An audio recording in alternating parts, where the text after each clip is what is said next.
Good afternoon, everybody. It's Mike with smartoptiontrading.com. It is Thursday, the 2nd of March. This is our weekly recap. I hope you all had a great week. It's a short week. The markets are closed tomorrow, Friday, for Good Friday. Happy Easter, happy Passover to everybody who celebrates. If you want to join me, link in the description. We'd love to have you in our Discord room and on Zoom and talking live every day. Let's talk about what's going on in this market. We'll start off with the ES here today, and we were very weak overnight after Trump's speech. We came up off the lows. Then we had this Iranian news that them and Oman are going to control the straits and let people through. And the market shot up and has been going sideways since that candle. And again, 21-day, two tags in a row here in the last day. So if you're a bull, you're out there right now and you're saying this feels pretty good, right? We're trying to come up. We're well off the lows. We've had this nice bounce. If you're a bear, you're saying we're holding the line, and there's a couple other things we'll take a quick look at here. Specifically, we're going to look at crude. Crude here is saying it doesn't buy this. And I think this is the fight. We're going to have to see how it plays out next week and over the weekend. Crude holding up here at $111 and a big move up today is saying it doesn't buy what Iran is saying. And if it is, it's going to be at cost. And what I mean by that cost, it's going to be you're going to be paying millions of dollars per ship to get in and out of those straits. And that's probably going to just raise inflation more and make things more expensive and also bring a lot of money into Iran's pocket. So, there's something not buying this, crude not far off that 120 area again. All right. What else is going on out there? The VIX today, was up, came back down. That's good to see.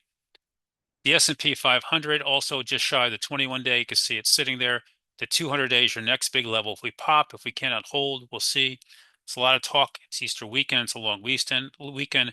Ground troops, yes or no? Was this the weekend that's going to be it? Who knows? I saw a stripper had leaked that they're going to be going out this weekend, but who knows? Don't ask. These are reports you see. This is on Drudge's site. Funny things. Bottom line is here we are holding off the lows. We left a big gap there on Tuesday morning. The stripper story is that a lot of the men were about to get deployed out in the San Diego area. And when they're getting deployed, they all went into the strip clubs because they know where they're going. And they said next week, this week, that this was last weekend, that we'll be going in and we'll be fighting. That's what they've been told. Um, so for what it's worth. Yes, so there's that. So we'll see. What was good this week, what wasn't? This was not the easiest of weeks to trade. The banks themselves had a little bit of a bank, couldn't hold. Energy has been very strong, but came back down. ExxonMobil, Oxy holding in a little bit better, but all of them showing some signs of detaching themselves from crude. The SMH is where the strength was, and even again today, they were the leaders. NVIDIA has a nice bounce. Look at that move back up today after that gap down. Huge. Intel had a nice couple days here. Look at this 3-day move in Intel. 51.49 is that gap. We'll keep an eye on that. AMD showing some relative strength. Marvel has had a lot of strength, right? You get the idea as Micron coming back a little bit, SanDisk, but really strength in your other semis. Maybe we're starting to see rotation back. IGV and software names, nothing great. Still sitting there. You got a little W formation here. Hood and crypto names, there's nothing going on there, nothing they want to do with them.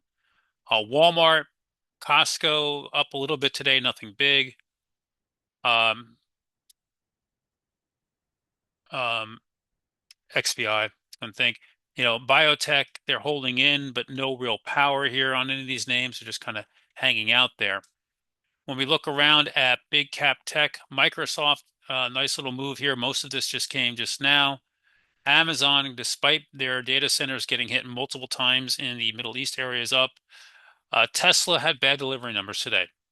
You have a gap and move down here on Tesla today. And, people were expecting the whisper numbers were to have a good quarter, and they did not. They missed by 10,000 and continued woes there with Elon Musk and delivery numbers. Meta had a nice couple days, came back down today, but came back well. Apple continues to hold serve, and Google, for the most part, kind of hanging in there. Don't lose track of Netflix, guys. Netflix is trying to break out 100's your next major resistance, and above that, it can really move. Overall, there's some names that are acting better here in the market, and things are not as bad as they seem. In my opinion, and I don't, I think this market should be down more. We should be down quite a bit. It's not. It's telling me that there's still buyers in this market somewhere, or of a they don't want to sell. Maybe buyers is the wrong word. Lack of sellers there, and there's been nothing but sellers in this market, but they don't want to completely liquidate. There's no panic. There's hope. Yep, everyone is hedged. I think that's a good way of putting it. So, this market is holding in better, and that leads me to remain slightly bullish or bullish tilting for the non too distant future once this is resolved. So hang in there. I don't know if I'm going to do charts this weekend, but you'll get a video. Happy Easter and Passover, and I'll catch you guys all bright and early in the room on Monday morning. Link in the description. We'd love to have you all.